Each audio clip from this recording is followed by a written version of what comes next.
Vale. Empezamos con lo que nos quedaba de este tema. Mutación. Errores que nos matan y nos hacen evolucionar. Mutación.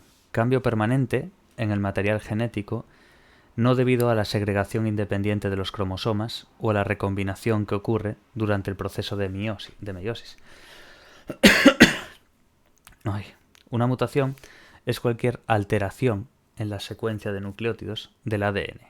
Alteración que puede suponer simplemente la inserción de delección de un par de bases o bien la sustitución o el cambio de orientaciones. Vale, empezamos con la clasificación de las mutaciones. Las primeras mutaciones vamos a empezar por causas. ¿Cuáles serían las causas de esa mutación? La primera sería espontáneas. ¿Qué significa esto de espontáneas? Pues por fallos en la copia del ADN. O, por otro lado, inducidas por agentes mutágenos, que serían sustancias cancerígenas, radiaciones, que pueden romper o cambiar la estructura de las bases e inducir cambios en la secuencia de ADN. Esas serían las causas de las mutaciones, o espontáneas o inducidas por agentes mutágenos. Espontáneas se entiende por fallos en la copia del ADN. Y las inducidas por agentes mutágenos, pues eso, sustancias cancerígenas, radiaciones, lo que ya sabemos un poco todos. Célula donde ocurren serían las células somáticas o las germinales, como vemos ahí. Somáticas o germinales. Por el cromosoma donde tiene lugar, pues podrían ser o autosómicas o genómicas, como vemos ahí. Entonces, autosómicas, cambios en la estructura, y genómicas, cambio en el número de cromosomas. Eso sería por el cromosoma donde tiene lugar. Autosómico o genómico. Los autosómicos, cambios en la estructura. Los genómicos, cambio en el número de cromosomas. Los autosómicos, que sería el cambio de la estructura, tenemos la translocación, la delección, la inversión y la duplicación. Dentro de la translocación, ¿qué significa esto de translocación? Que no hay cambios en el material genético. Tenemos la translocación recíproca y la translocación robertsoniana. La translocación recíproca, segmentos grandes de ADN se intercambian entre los cromosomas. La translocación robertsoniana, los cromosomas se unen por el centrómero y se pierden los brazos cortos. Importante esta de la translocación robertsoniana. También la suelen preguntar un poquillo. Delección. Un trozo de cromosoma se pierde. Por ejemplo, en el síndrome de Angelman y en el de Prader-Willi. El masculino en Prader-Willi y Angelman en el femenino. Que vamos a ver también, pero bueno, para que se sepa que es una delección, un trozo de cromosoma se pierde. De esto también preguntaron algo en el examen, ¿no? Sí, de estas pregunta mucho. Muchas veces te pueden preguntar pues por directamente la enfermedad en este caso, pero también por la delección, por la inversión, la duplicación, un poco todo te pueden preguntar. Pero sí, esta sí que preguntaba. De Prader-Willi además creo que era, el del 100%. Sí. Sí. Pero bueno, en otros exámenes también te preguntan un poco sobre eso. Tú saber que es una enfermedad, en este caso, autosómica. Me refiero ya no solamente en eso, sino después saber tú, pues, que dentro del autosómico, de esos cambios en la estructura, esos cambios pueden ser por translocación, por delección, por inversión y por duplicación. Translocación.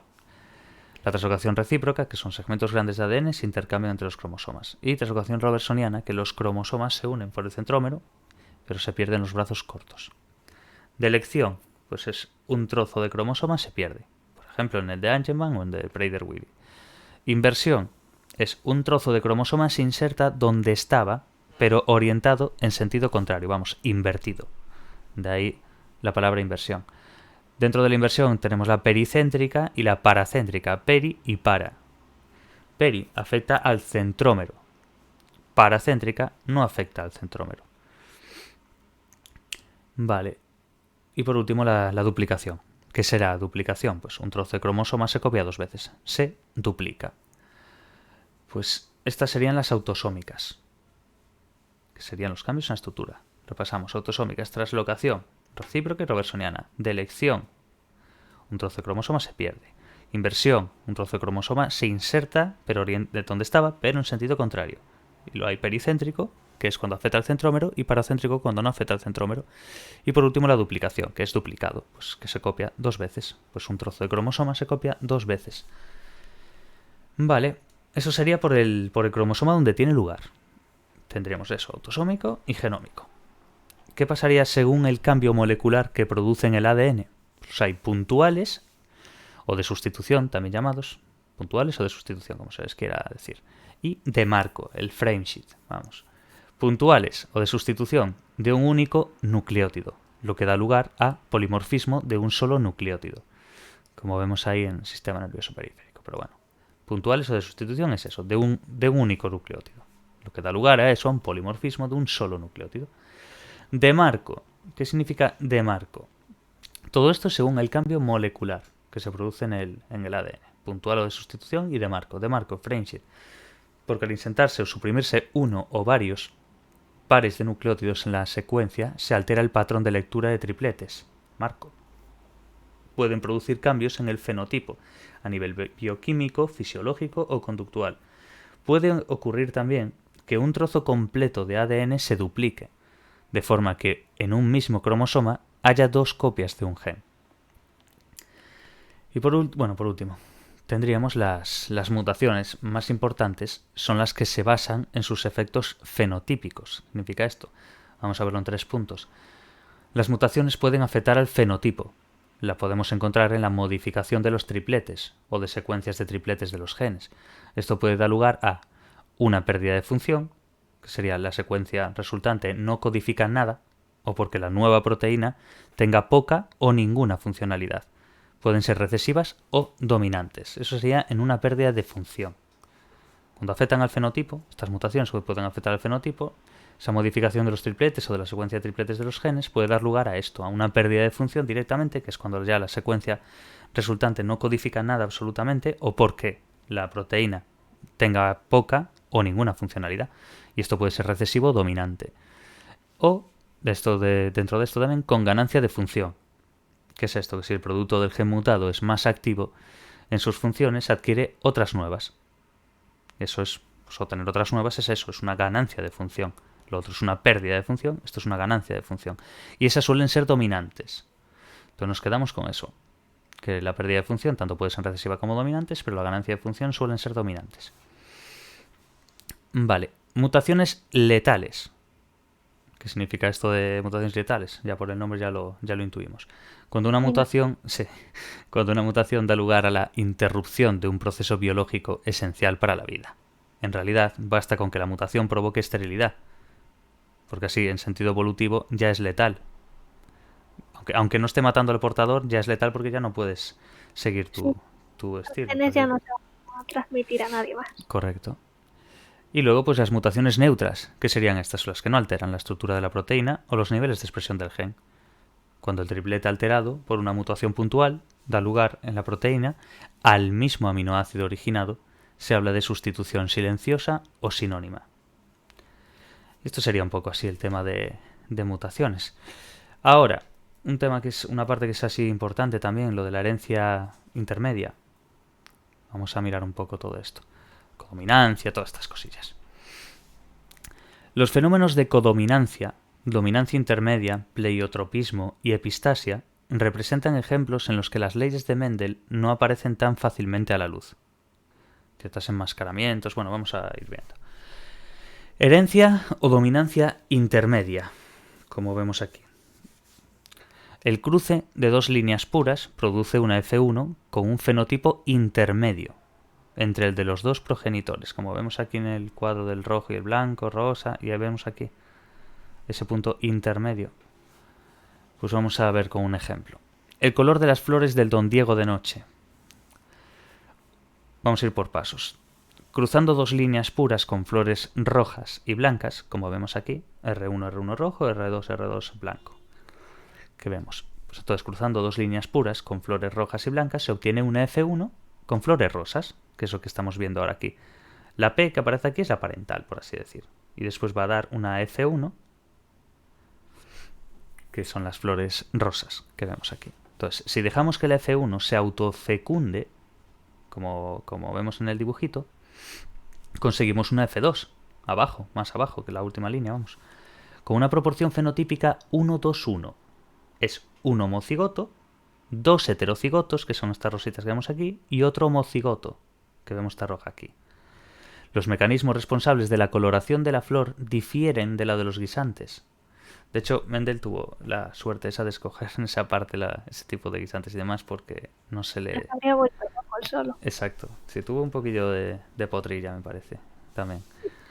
Los mecanismos responsables, bueno, es proporción 1-2-1, un homocigoto, 2 heterocigotos y otro homocigoto. Entonces, los mecanismos responsables de la coloración de la flor difieren de los del guisante. A1 determina el pigmento rojo y A2 no produce ningún pigmento, como podemos apreciar ahí. El homocigoto dominante A1-A1 produce más pigmento rojo. El heterocigoto A1-A2 presenta la mitad del pigmento y aparecen sus flores de color rosa. Las plantas con genotipo A2-A2 son blancas, como vemos ahí. Entonces nos tenemos que quedar un poco con el fenotipo intermedio, básicamente. La herencia o dominancia intermedia. Que es eso, que es el cruce de dos líneas puras produce una F1, ¿no? Y ese F1 con un fenotipo intermedio entre los dos progenitores. De ahí que sea pues, dominancia intermedia. Herencia o dominancia intermedia. Vale. Ahora vamos a dar codominancia. Los híbridos pueden presentar varios fenotipos, a la vez, a nivel molecular. Ambos alelos se expresan. Es el ejemplo de los grupos sanguíneos, el A, B y el 0. O el O, como se le quiera decir. Sangre. Grupo A, grupo B, grupo AB y grupo 0 en este caso. El que no tiene antígenos. Grupo A tiene un antígeno A en sangre y produce anticuerpos B. Este tipo te lo pueden preguntar de una forma teórica, pero suele ser bastante más común en ejercicio. Pero bueno, para que entendamos un poquillo cómo va la historia. Grupo A tiene un antígeno A en sangre y produce anticuerpos B. Y como podemos poner aquí en el ejemplo, AA y A0. Grupo B, pues ¿qué va a tener? Pues un antígeno B en sangre y produce anticuerpos al A. Básicamente es eso. El grupo A tiene antígenos A en sangre y produce anticuerpos al B. Pues el B al revés. Tiene un antígeno B en sangre y produce anticuerpos al A. Como vemos aquí en este ejemplo también, BB y B0. Grupo AB. AB, esos dos. Tiene antígenos AB y no produce ningún anticuerpo. Es lo que denominamos el receptor universal, AB. El que recibe de todos. ¿Y el grupo 0? ¿Qué tiene este? Pues que no tiene antígenos. Es lo que sería el donante universal. Y produce anticuerpos de A y de B, que se diluyen. Solo recibe sangre del 0. Entonces nos quedamos un poquillo con eso. Sobre todo con el grupo A y el grupo B se entienden bien. Que el grupo A tiene antígenos A en sangre y produce anticuerpos al B. El grupo B tiene antígenos B en sangre y produce anticuerpos al A. El grupo AB tiene antígenos de A y B. Bueno, A, B. Y no produce ningún anticuerpo. Entonces, al no producir ningún anticuerpo, es el receptor universal, recibe de todos, A, B. Claro. Y entonces, pero el grupo 0 no tiene antígenos. Entonces, al no tener antígenos, puede darle a todos. Entonces es el donante universal y produce anticuerpos A y B. Vale, RH, después está es lo que se llama el factor RH y demás. Que hay dos combinaciones, que es el positivo y el negativo. ¿Qué significa esto? El dominante y el recesivo, por así decir. RH positivo, RH negativo. RH positivo, el dominante. RH negativo, el recesivo. RH positivo, dominante. Los genotipos pueden ser positivo-positivo o positivo-negativo. Y el RH negativo, el genotipo, es negativo-negativo. Entonces nos quedamos un poquillo con eso, con la sangre y con el RH. Vale. Una vez dado estas, pasaríamos al pleiotropismo. Dimos ya dominancia intermedia, herencia o dominancia intermedia, como se quiera decir, la codominancia, con un tema de sangre y demás, que es el ejemplo de los grupos sanguíneos, quiero decir. Y luego tendríamos el pleiotropismo y también la epistasia, pero vamos primero por partes. El pleiotropismo, que es un mismo gen, puede estar involucrado en varios rasgos fenotípicos. Puede resultar dominante en algunos de esos rasgos y recesivos en otros. Es el ejemplo claro del albinismo. Eso es básicamente el pleiotropismo, así en resumidas cuentas. Vamos, que un mismo gen puede estar metido en varios rasgos fenotípicos, porque puede ser tanto dominante en algunos rasgos como recesivo en otros. Entonces nos quedamos con eso. Y después, epistasia, importante también. Este es el del enmascaramiento y demás. Un gen enmascara el efecto del otro. La expresión de uno de los genes es requisito imprescindible para que se manifieste el efecto sobre el fenotipo del otro gen. Un ejemplo es el llamado fenotipo de Bombay. Después, a nivel molecular, el grupo sanguíneo A es debido a la acción de una enzima que añade el polisacárido a un polímero de azúcar conocido como sustancia H, mientras que el grupo B es el resultado de una variante de la misma enzima que añade al polímero H y el polisacárido B. Vamos, el tipo 0 se debe a que no se sintetiza ninguna de las dos formas de enzima y por tanto no se añade nada al polímero H. Esto es una forma, esta es la explicación de cómo hay el grupo sanguíneo A, como el grupo sanguíneo B y demás. Y cómo sale a raíz de que un polímero de azúcar, conocido como H, bueno, la sustancia H, mientras que el grupo B es el resultado de una variante de la misma enzima, pero que añade al polímero H el polisacárido B. Y el tipo 0 pues, se debe a que no se sintetiza ninguna de las dos formas de enzima. Ponen así ejemplos. Una mujer del grupo 0, este es el del tema Bombay, si no recuerdo mal. Estos son todos ejemplos de libro y demás, pero bueno, son muy útiles. Una mujer... Sí, yo creo que sí. Todo este... Además, de este tipo de temas y tal, vienen muy bien los ejemplos. En general suelen venir bien, es una forma de... Como las metáforas Claro. y todo eso, sirve mucho para eso. Y la forma de preguntar esto suele ser así, en ejercicios. Claro, por eso es muy importante mirar. Vale, una mujer del grupo 0 tuvo con un hombre del grupo A una hija del grupo AB y un hijo del grupo B. Cosa imposible, puesto que sus descendientes solo podrían ser o 0 o A. Se pudo demostrar que la mujer aparentaba ser del grupo 0 porque en realidad no producía el polímero H para este segundo gen, lo que acabamos de explicar de los polímeros. Para este segundo gen, el genotipo de la mujer era homocigótico, lo mismo, recesivo HH. Sus hijos sí recibieron el alelo H del padre, lo que hizo que se manifestara el verdadero grupo sanguíneo de la madre, ese enmascaramiento del que estábamos hablando, que de haberse podido manifestar hubiese sido B o AB. Básicamente ya era un problema de que no producía el polímero H y por eso esto. Lo que pasa es que hay ese enmascaramiento, ese tema de epistasia, es un ejemplo muy claro. Vale. Tendríamos después los tipos de transmisión génica. Los tipos de transmisión génica, vamos a hablar de la transmisión autosómica dominante, transmisión autosómica recesiva, todo este rollo. Tipos de transmisión génica. Los rasgos de un organismo pueden estar determinados por un único gen, como es el caso del albinismo, que es una herencia monogénica, como vimos anteriormente. O puede estarlo por varios genes, como ocurre con la altura de una persona o su inteligencia. Eso sería una herencia poligénica, poli, varios, mono, uno. Pues ahí ya lo vamos sacando un poco. En la población humana, la incidencia de un gen sobre determinados rasgos no se puede poner de manifiesto mediante cruces experimentales. Para ello se recurre al estudio del patrón de transmisión de carácter. Se establece a través de la información recogida de la familia. Esta información se suele representar en forma de genealogía o de pedigrí. Los patrones de transmisión de un carácter mendeliano detectados a través de las genealogías dependen de dos factores. Uno, la localización del sitio que ocupa el gen implicado en el cromosoma, que es cuando decimos si puede ser autosómica o ligada a los cromosomas sexuales, o por la expresión del fenotipo, del carácter en cuestión, que puede ser dominante o recesivo. Entonces hay que diferenciar esos dos factores dentro del patrón de transmisión de un carácter mendeliano. Lo podemos tener o por la localización o por el fenotipo. Por la localización puede ser autosómica o ligadas a cromosomas sexuales. Y dentro de la expresión fenotípica, pues lo típico, dominante y recesivo. Vale. Vamos a comenzar con la transmisión autosómica dominante que vemos aquí. El gen, el FOXP2 y el lenguaje. También se suele... Esta parte en particular la preguntan bastante a nivel teórico. Entonces se puede recalcar un poquillo por aquí. Vale, el gen FOXP2 y el lenguaje. Los homocigotos y los heterocigotos manifiestan el carácter, ya que es debido a un gen dominante.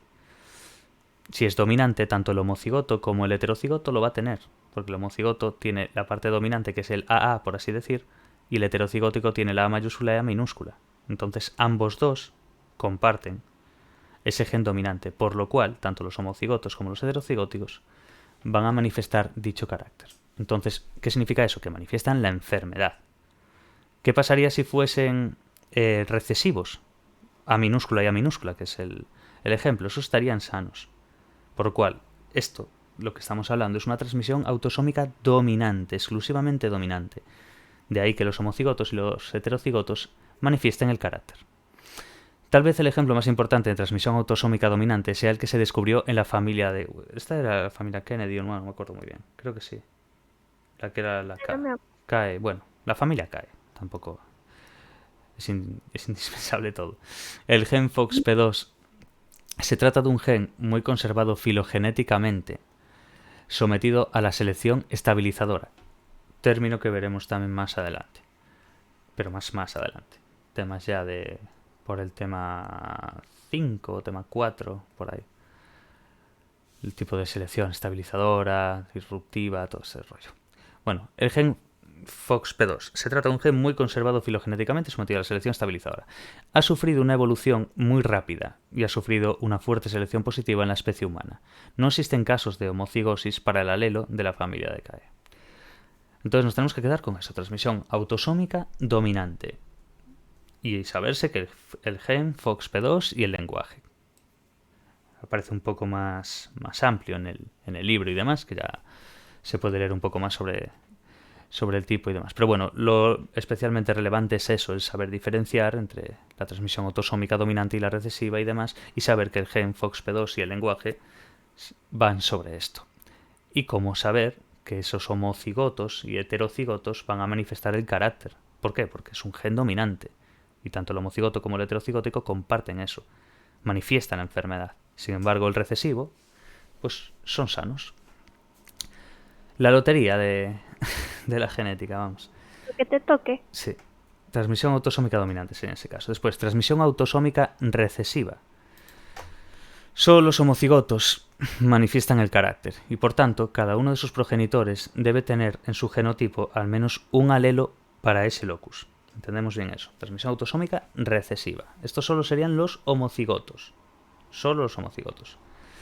Manifiestan el carácter y por tanto cada uno de sus progenitores debe tener en su genotipo al menos un alelo para ese locus. Los heterocigotos no pueden manifestar el rasgo, pero, ojo, porque pueden ser portadores. La no manifestación no implica el que no sea portador, en este caso. Entonces los heterocigotos no manifiestan el rasgo, pero son portadores del alelo causante. Y dependiendo del genotipo de su pareja, los descendientes tendrán diferentes probabilidades de presentar ese carácter. Que depende del genotipo de la pareja con la que estés, lógicamente. Entonces, nos ponen aquí el recesivo, el AA, que padece ahí, padece la enfermedad directamente. El heterocigoto, que sería el A mayúscula y A minúscula que vemos ahí, es portador de la enfermedad. ¿Qué significa esto? Que no manifiesta el rasgo, pero que sí que es portador del alelo causante. ¿Y cuál sería el caso de la homocigosis ahí dominante, quiero decir? Ni porta ni padece la enfermedad. De la misma forma que antes eran los sanos, los recesivos, ahora es al contrario. Exacto. Effective Wonder. Ejemplo de esto, la fenilcetonuria. Vale, la fenilcetonuria, PKU. Los sujetos que padecen la enfermedad tienen un cociente intelectual de alrededor de 50. Vamos, está por debajo bastante más por debajo de la media. Este es su fenotipo conductual. Esta discapacidad cognitiva se debe a un alelo recesivo de un gen ubicado en el cromosoma 12 y su explicación está en la acumulación de fenilanina porque no son capaces de metabolizarla, de pasar esa fenilelanina, creo que es, a tirosina. Entonces, básicamente es que es la discapacidad cognitiva, como vimos anteriormente, eso que tienen un cociente intelectual de alrededor de 50. Entonces, esta discapacidad cognitiva se debe a un alelo recesivo de un gen ubicado en el cromosoma 12 y su explicación está en la acumulación de fenilanina porque no son capaces de metabolizar la fenilanina a tirosina. Este se produce por alteración de producción de mielina, ocasionando en última instancia esa desmielinización de las fibras nerviosas cerebrales. Esa falta de mielina, de hecho. Bueno, se desmieliniza más bien las fibras nerviosas cerebrales. Vale, los heterocigóticos, producen los dos tipos de enzima, la defectuosa y la normal. Pero la fenilanina hidroxilasa normal es suficiente para metabolizar la fenilanina para que no haya daño. Entonces los heterocigotos ahí se salvan por ese aspecto. Sin embargo, siguen siendo portadores. De hecho, son portadores precisamente por eso. Porque portan una copia del alelo recesivo que pueden transmitir a sus descendientes con una probabilidad del 50. Entonces, el que después ellos se junten con una pareja que tal, pues eso es lo que puede propiciar que haya más o menos probabilidad. De todos modos, es con lo que hay que quedarse. Que con el tipo de enfermedad que es de una transmisión autosómica recesiva, y como los recesivos padecen la enfermedad, como los heterocigotos, como acabamos de poner este ejemplo, producirían esos dos tipos de enzima, la defectuosa y la normal. Por eso son portadores de la enfermedad, aunque no manifiesten el rasgo. Y luego ya los homocigóticos dominantes, pues ya nos quedaríamos en que ni portan ni padecen la enfermedad. Vale, pues ahora nos iríamos a la transmisión ligada al sexo. Después de hablar de la transmisión autosómica dominante y de la transmisión autosómica recesiva, nos iríamos directamente a la transmisión ligada al sexo. La transmisión ligada al cromosoma X. Por ejemplo, vemos aquí XD, mujer, padece la enfermedad, homocigosis recesivo. XDX, mujer, ahí, porta, simplemente es para que entendáis la nomenclatura a utilizar, quiero decir. XD, mujer, que padece la enfermedad, homocigosis recesivo. XDX, sin esa D final, es que porta la enfermedad, pero no la padece, que eso es la heterocigosis, como vimos también antes. Y el XDY, la Y del hombre, bueno, imagino que todo el mundo ya sabrá, XX mujer, XY hombre, XDY hombre, padece la enfermedad. Entonces, siempre que el gen X esté afectado, aparecerá la enfermedad. Entonces, los hombres solo pueden ser o afectados, pero nunca pueden ser portadores. Se trata básicamente de eso, de la transmisión ligada al sexo en ese aspecto. Los hombres solo pueden ser afectados, pero no portadores. Ejemplos de esto: la ceguera de los colores, por así decir, el daltonismo. O la hemofilia. La sangre que, cuando no coagula correctamente la sangre. Los hemofílicos. Vale. El síndrome de X frágil, muy importante también. Discapacidad mental moderada en varones. Es 2 veces más frecuente en varones que en mujeres.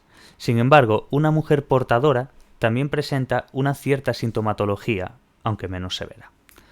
Citológicamente hablando, celularmente, el síndrome se manifiesta por una rotura o estrechamiento en la posición Q27.3 del cromosoma X. Aunque sea medio coñazo saberse esas cosas, es importante. Porque hay preguntas que sí que las ponen y directamente.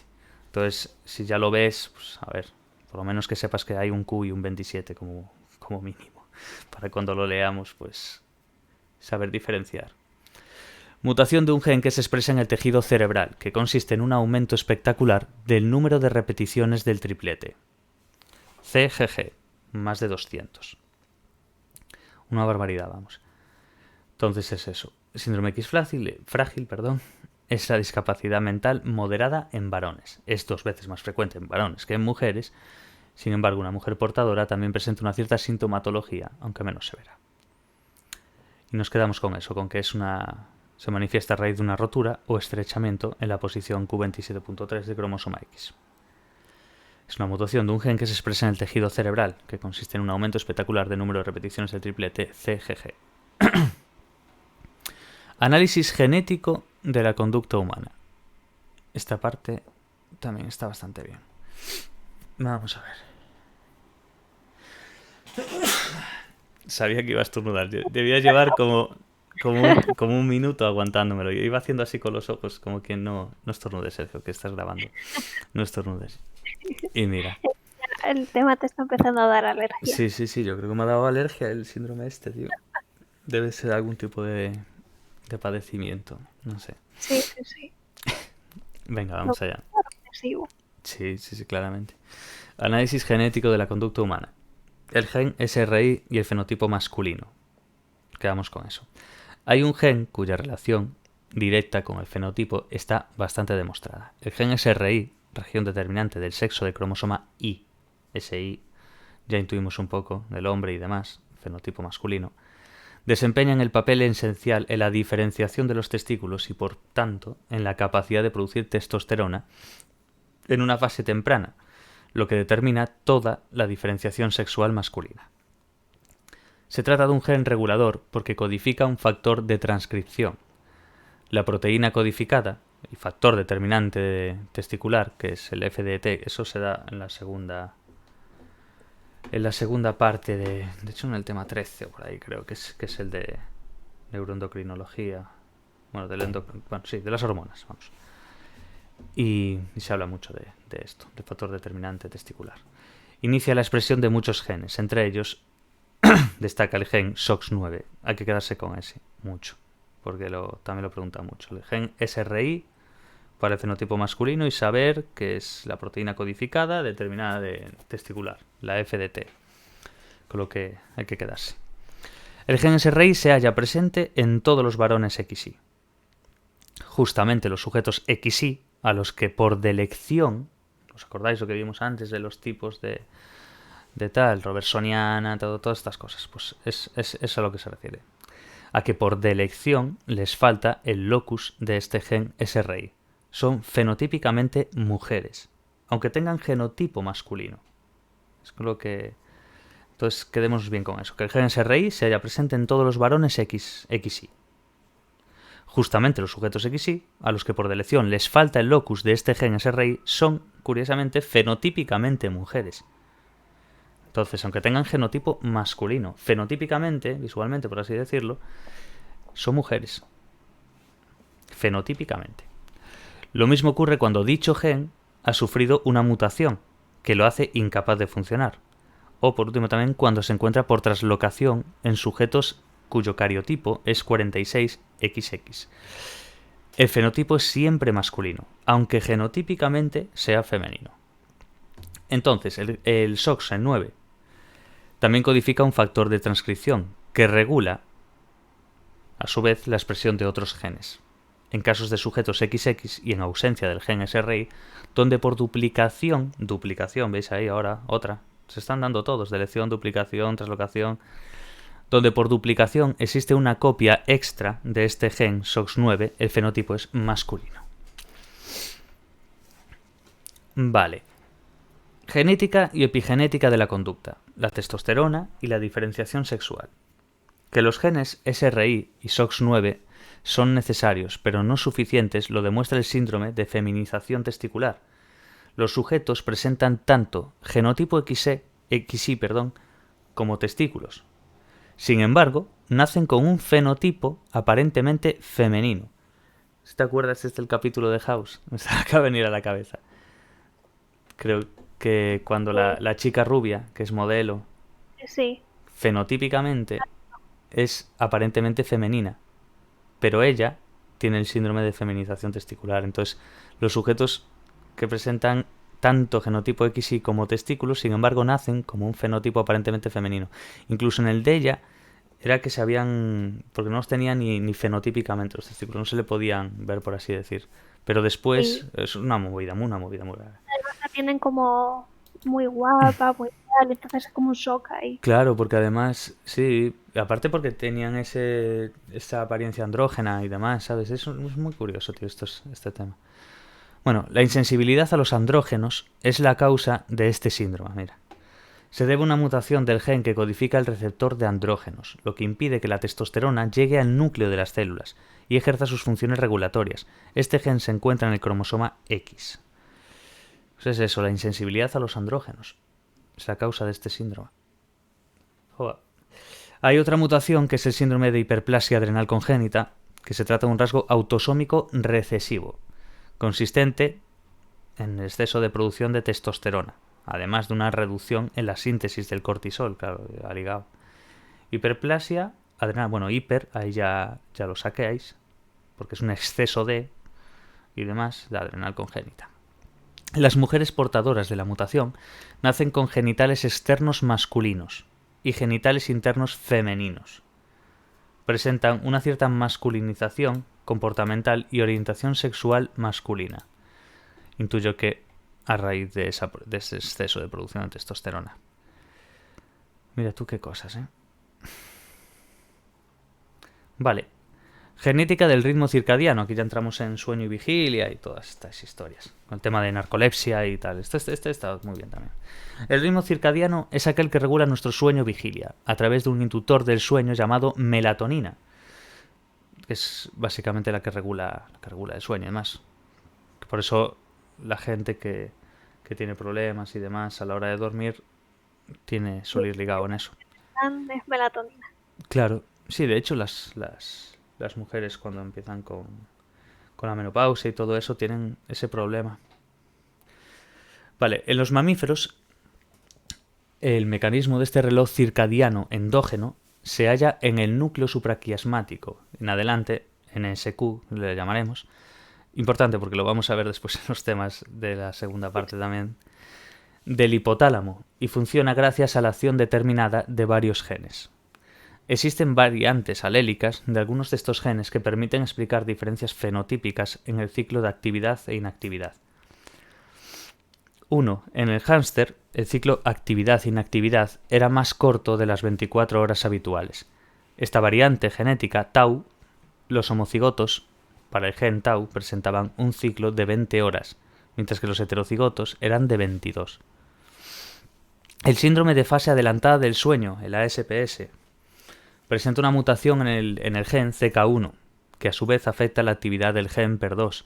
La proteína que codifica el gen CK1 actúa sobre la proteína codificada por el gen PER2. Entonces, los afectados se caracterizan por dormirse entre las 6 y las 9 de la tarde y despertarse a las 2 o a las 5 de la mañana. La sustitución del aminoácido serina por el aminoácido glicina da lugar a que la proteína PER2 se acumule más deprisa. Entonces, está acelerando el bucle de feedback de ese reloj. Y lo que ocasiona es que el periodo circadiano sea más breve. No sé si en cierto modo les afecta, en plan a nivel orgánico y demás, pero yo lo había visto, esto lo había visto incluso en un documental y es una cosa muy, muy, muy curiosa. Yo me imagino que le afectará no solo en el sueño, también a lo mejor en el hambre o algo así. Supongo, pero es muy curiosa, tío. Pero Es que es todo química, tío. Es increíble. Es todo, absolutamente. Es que vaya pasada. esta parte te gusta, ¿eh? Sí, todo esto. A mí, cuando me toque psicopatología y todas estas, yo, madre mía, me lo voy a devorar el libro.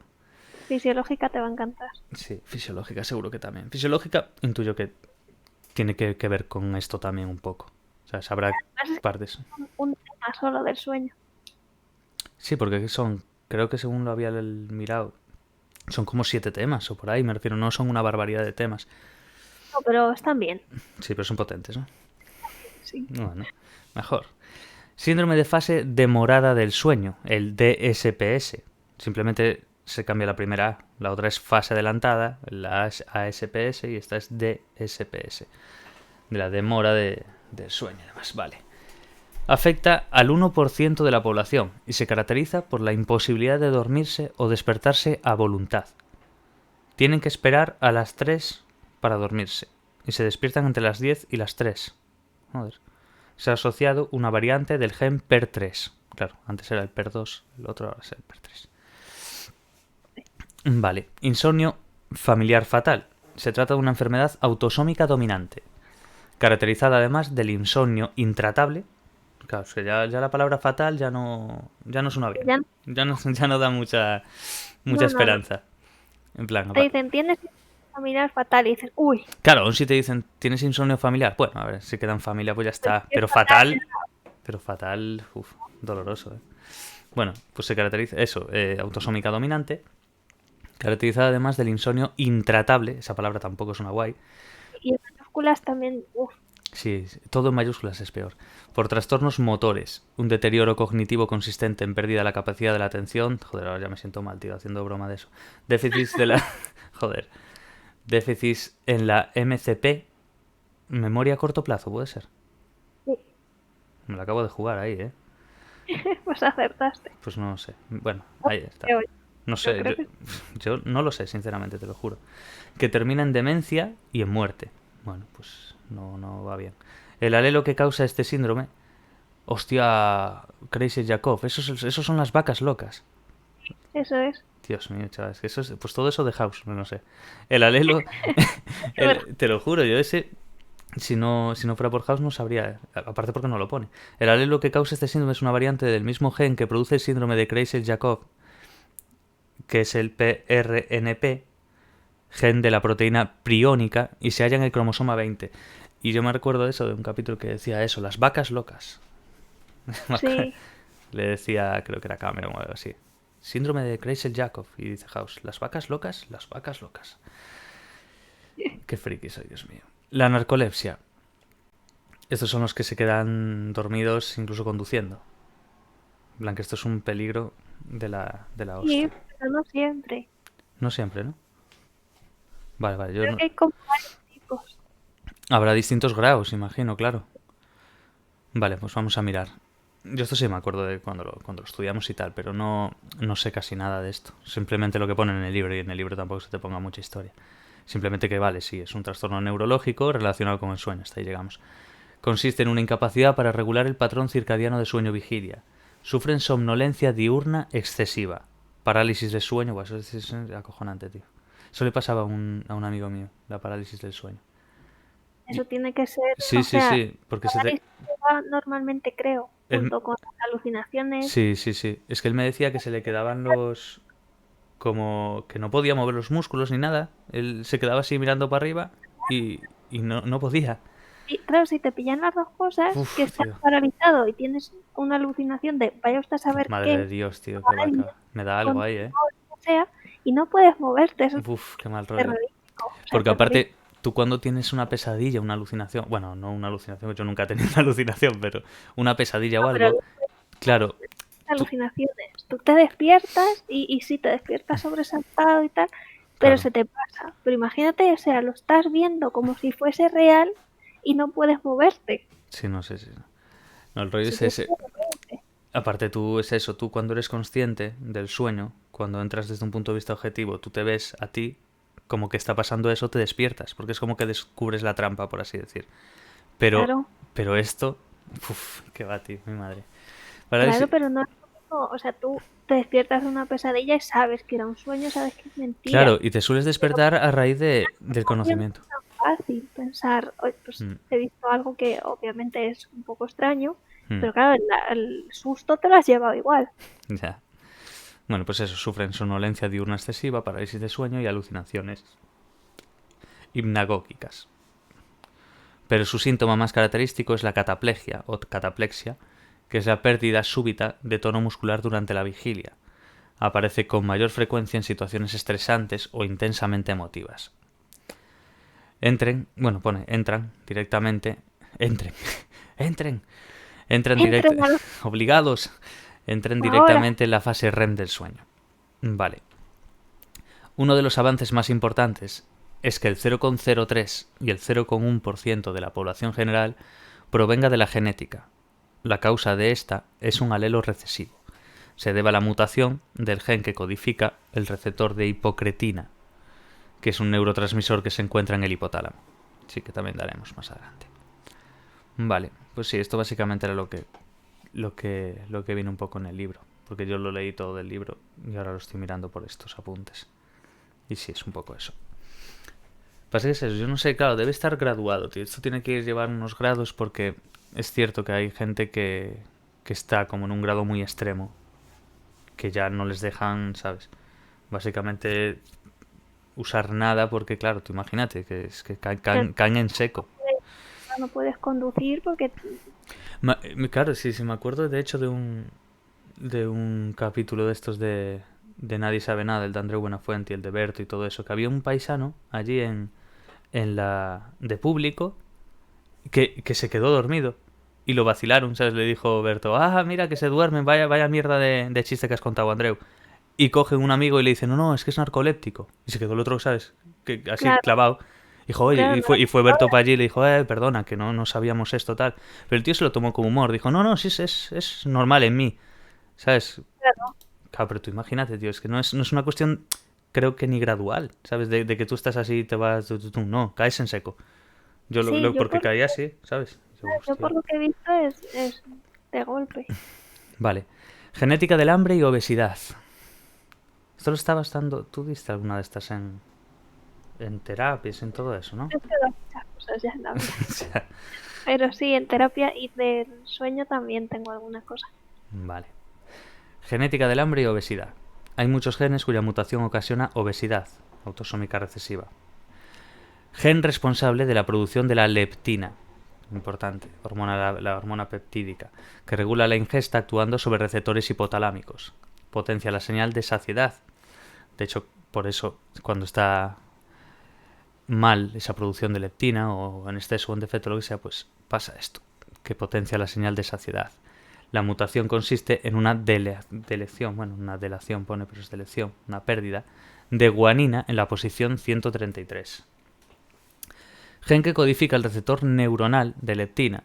Su mutación determina un truncamiento de la proteína receptora que anula su funcionalidad.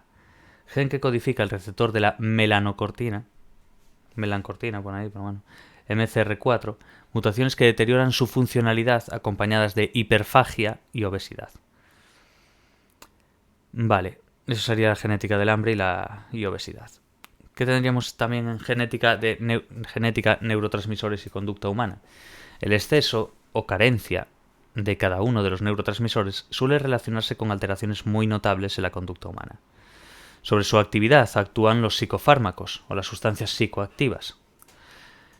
La acción de los neurotransmisores se ejerce en un contexto, la sinapsis, punto de contacto entre las neuronas, como sabremos todos más que de sobra. De las proteínas receptoras depende todo el efecto que los neurotransmisores pueden llegar a tener sobre la fisiología neuronal y sobre la conducta. Las enzimas que catalizan la síntesis y degradación de los neurotransmisores, así como las proteínas transportadoras, pueden tener una influencia muy notable. La intensidad de la actividad sináptica y su duración influyen en el grado de actividad de los receptores y su abundancia, y la actividad de los circuitos neurales se ve afectada por la acción de los neurotransmisores de serotonina y dopamina, lógicamente. Vamos a hablar de la serotonina y de la dopamina, entonces. Serotonina 5-HT es un neurotransmisor producido por neuronas del núcleo de Raphe, que también veremos más adelante. Su función parece ser la de modular la actividad fisiológica de las neuronas sobre las que actúa. Sujetos que padecen depresión presentan niveles bajos de serotonina. El gen que codifica el transportador de la serotonina, el SERT, que es casi como yo pero con una T, del Sí. cual existen dos alelos en la población humana, uno largo y otro corto. Homocigotos para el alelo S. Para el alelo corto, en este caso de aquí. Ansiedad y evitar situaciones amenazantes, experiencias traumáticas durante el desarrollo y demás. Portadores del alelo S, mayor estrés fisiológico y conductual, pasividad, mayor consumo de alcohol y agresividad cuando las condiciones de desarrollo fueron difíciles. Y muestran hiperreactividad de la amígdala. Lógicamente, claro, la amígdala ahí. Homocigotos, LL, aquí. Más sociables incluso cuando las condiciones del desarrollo fueron difíciles. Otro gen involucrado en la regulación de los niveles de serotonina es la monoaminoxidasa, que es MAOA. Monoaminoxidasa. La inhibición de la actividad de este gen aumenta los niveles de serotonina. Durante el desarrollo, esta inhibición ocasiona una regulación del sistema que hace que los niveles de serotonina bajen. Dopamina. Las variaciones en los niveles de dopamina se han relacionado con cambios conductuales, y vamos a ver las dos enfermedades que suelen ir... Cuando está baja la dopamina sería el Parkinson, y cuando está alta la dopamina sería la esquizofrenia. Pero bueno, alteraciones motoras, Parkinson, bajos niveles de dopamina. Deterioro conductual, esquizofrenia, niveles elevados de dopamina. Se ha detectado en humanos un polimorfismo, variación, de un lugar determinado en la secuencia del ADN, en la proteína que constituye el receptor D4 de dopamina. Entonces, los individuos que portan una variante codificada del alelo largo tienden a ser mayores buscadores de situaciones placenteras que quienes solo portan la variante corta del gen. Esta variante está relacionada con las alteraciones del síndrome de déficit de atención e hiperactividad, y los portadores de este alelo son propensos a hacerse adictos a sustancias de abusos, como Sara. Sí, Alteraciones cromosómicas. ¿Qué ibas a decir? exactamente como yo. Vale, pues ya tendríamos que haberlo puesto entre paréntesis, ¿ves? Alteraciones. Biología. Exacto. Dopamina. Vale. Una vez dada la serotonina y la dopamina, nos quedamos con las alteraciones cromosómicas, que es lo que habíamos dado antes de Prader-Willi, Angelman y todo esto. Pues Sí, un poquito más de información sobre eso. exacto. Ya Y ya acabamos. cumplí. Y ya acabamos porque ya no queda poquito ya. Alteraciones cromosómicas y conducta. Síndrome de Williams. Williams, el mejor nombre que existe. Se debe a una deleción de un segmento del cromosoma 8. Son homocigóticos para los genes correspondientes. Solo tienen una copia de las dos que les corresponden a los individuos diploides normales. Entonces ahí nos damos cuenta de que es eso, de que es una deleción del segmento del cromosoma 8. Son homocigóticos para los genes correspondientes. Al parecer son hasta 30 genes los que se pierden en esta deleción. Vamos, una barbaridad. Entre los rasgos característicos están un cociente intelectual alrededor de 50, como habíamos dado antes en las demás. En la de X frágil, si no recuerdo mal, creo. Incapacidad para el aprendizaje espacial y numérico. Notable capacidad lingüística.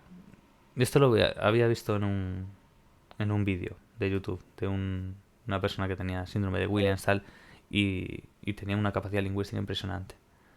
Comunicativos y confiados. Reconocen bien los rostros y especialmente dotados para la música. Mira tú qué cosas, tío. Curioso es. Sí, a ver, el tema de la genética es impresionante, tío. Aparte de ser muy bonito y todo lo que... Dios mío, todas las cosas que quedan por saber aún, tío. Es que eso es el reto, yo creo que eso es lo que les, Es que ahí lo que les está pone... lo bonito. Claro, yo creo que es lo que le pone cachondo a los investigadores, tío. En plan, el saber que queda tanto por saber, tío, sobre el cerebro y sobre los genes y sobre todo. Es una pasada. Igual que... Ahí está la cosa guay del decir, mira, he podido investigar esto o he descubierto tal. Claro, pero igual que el físico, tío, o el astrónomo o tal, que miran ahí al cielo y dirán, ¿qué hay ahí, sabes? ¿Cómo se puede saber todo esto? ¿De dónde venimos? Todo, no sé, es una pasada. Claro, pero es que unos miran al espacio, otros lo miran dentro de Exacto, quiero la decir, propia cabeza que tengo yo aquí dentro. claro. Hay gente que ya va a los microorganismos, otros van a más grande, el que es biólogo, el que le gusta simplemente mirar animalitos pequeñitos, tío, y claro, cada uno lo que le guste. La cosa es encontrar lo que te gusta, claro.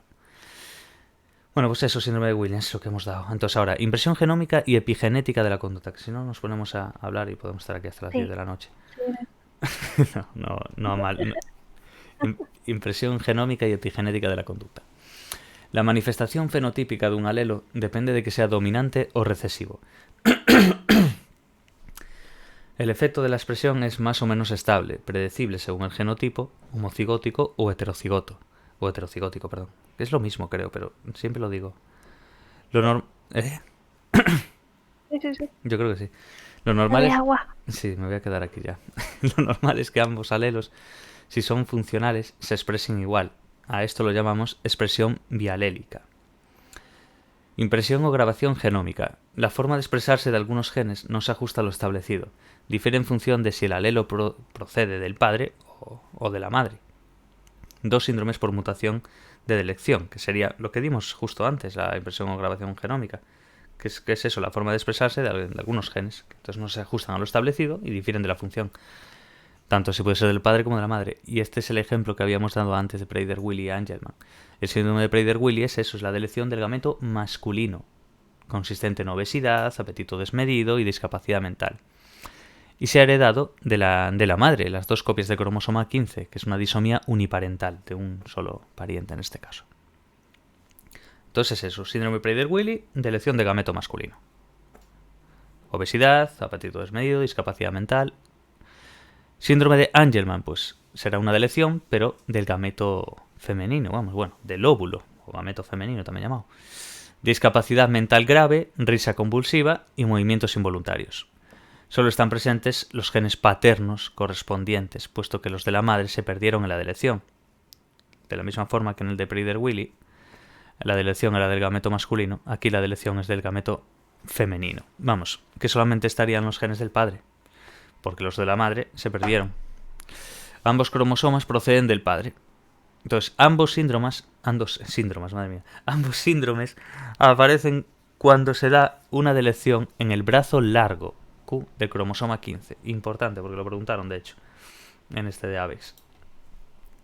Estos hechos demuestran que el desarrollo normal requiere que cada alelo proceda de cada uno de los progenitores. También que cuando el genoma es masculino, el embrión es anormal, pero la placenta es normal. Mientras que cuando el genoma es femenino, el feto es normal, pero la placenta no.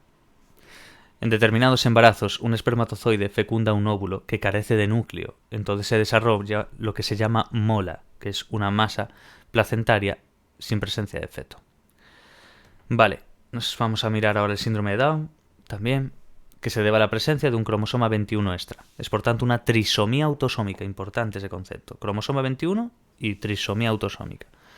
La causa no es una no disfunción meiótica. La incidencia es una de cada 800. El factor de riesgo más importante es la edad de la madre. A más edad que tenga la madre, más probabilidades. Eso aparece en el libro, yo me acuerdo, pero creo que entre los 20 y tal, que tenía un porcentaje bajísimo, de los 30 y algo ya empieza a ser un porcentaje, y creo que a los 40 incluso que tenía un 2%, una cosa así, es una barbaridad. Por eso, hay un riesgo más grande de que se desarrolle un síndrome de Down a medida de que la edad de la madre aumente. Aunque es un menor porcentaje, puede ser de origen paterno. Vale, y tiene un cociente intelectual promedio de 55, como ya imagino que ya sabremos un poco todos. Y otro aspecto neurológico importante es la reducción de la corteza prefrontal. Existe una variante del síndrome llamada familiar, que implica una traslocación robertsoniana, que es un cierto porcentaje de Down no presenta la trisomía del cromosoma 21. Se debe a una traslocación robertsoniana, la 1421. Al fusionarse dos cromosomas, en el cariotipo aparecen como uno solo. Igualmente cabe la posibilidad de que una duplicación del segmento de cromosoma 21 pueda dar lugar a un fenotipo similar al que presentan los Down, puesto que en estos casos también habrá 3 copias de muchos genes. Vale, importante también el síndrome de Down para el examen. Cromosomas sexuales. El tipo de aneuploidías más frecuentes en la especie humana es la trisomía. De entre ellas, las de cromosomas sexuales y la de cromosoma 21 son las más compatibles con la vida. La única monosomía compatible con la vida es la de cromosoma X, que es la que llamamos el síndrome de Turner. Síndrome de Turner, que también aparece en House. Aparecen todos, tío, en esa serie. Si queréis... Y en el examen también, la pregunta sobre... No, pero sí, a mí porque me gusta la serie. Habrá gente que no la haya visto en la vida, pero es curioso porque salen muchas de estas cosas y tú después cuando te dedicas a lo mejor a estudiar un poquillo de temas de este estilo, pues lo ves y dices, ostras, qué curioso, ¿sabes? Y es verdad. Y ves como... Después puedes ver incluso fallos de guión o rollos así. La gente que ya controle mucho de esto, no es mi caso, pero la gente... Lo bien que lo han presentado en la serie. Exacto. Vale, pues eso, síndrome de Turner. Son infértiles. Además son de baja estatura. Su inteligencia verbal es prácticamente normal, mientras que la media en inteligencia espacial y numérica está por debajo de la media. Tiene problemas para reconocer las emociones y para relacionarse socialmente. De ahí, seguramente a raíz de eso. Y este síndrome plantea otras cuestiones relativas con la regulación o inactivación del cromosoma X. Cromosomas sexuales, sexo y cromatina de Barr. 1. ¿Cómo es posible que en síndrome de Turner 45X aparezcan deficiencias fenotípicas notables y sin embargo los varones solo posean un cromosoma X y sean normales en cuanto que son varones? En las hembras, la mayor parte del segundo cromosoma X parece ser que se inactiva a partir de cierto momento, dando lugar a la cromatina o corpúsculo de Barr, concepto importante también, que aparece como un cuerpo oscuro y compacto de células teñidas en interfase, fase en la que no se dividen. Esto explica varias cosas. si se expresaran todos los genes de ambos cromosomas X, las mujeres tendrían casi el doble de productos génicos. Esta inactivación explica la existencia de tejidos en mosaico en las mujeres. Solo en las hembras puede darse ese mosaicismo. Y un porcentaje escapa a dicha inactivación y es el causante de la baja estatura en las mujeres Turner, que es el gen SOX. Trisomía de los cromosomas sexuales y ya acabamos. Un poco más amplios dentro del libro, pero bueno, en términos generales es básicamente eso. Hay 3 trisomías de los cromosomas sexuales, acompañadas de fenotipos prácticamente normales. Tendríamos en el 47 el triple X, que son pues, mujeres, como vemos ahí, fenotípicamente normales, pero con un mayor nivel de discapacidad psíquica y menor índice de fertilidad. El 47 XXI, que es el síndrome de Naifler, que son varones que al llegar a la pubertad empiezan a dar muestras de hipogonadrismos, presentan un poco de desarrollo sexual, y pues por debajo de gónadas pues son los testículos y demás, entonces suele ser eso, que presentan un poco de desarrollo sexual. 47 XII son varones particularmente corpulentos y de carácter violento. Eso creo que es como el supermacho, bueno, no sé, tienen unas acepciones ahí un poco... Sí, y las mujeres XXX también son como super mujer o algo así. Claro, tienen ese pequeño concepto. Vale, pues por hoy va más que suficiente. El tema 2 enterito. Diría que bien. Sí, sí. Mañana ya hacemos el 3, vamos así poco a poco. Pero a ver, el llevar este criterio de un tema por día es útil a veces y por otro, pues como hay temas que son el doble que el otro, pues como hoy, pues pasa lo que pasa. Pero bueno, 3 es más cortito. sí, sí. El 2 es uno de los más largos, ¿eh? El 2 es potentillo. Sí, Aparte que tiene cierta complejidad también, no es solamente leer, como otras materias que lees y ya se te va quedando un poco todo y que incluso deduces, pero hay cosas que no, aquí tienes que saber bastante. Vale, claro, pues pero está sí, bien el repasar un poquito. sí, claro. Vale, pues lo dejamos aquí y ya mañana ya hacemos el tema 3 también. Hasta la próxima.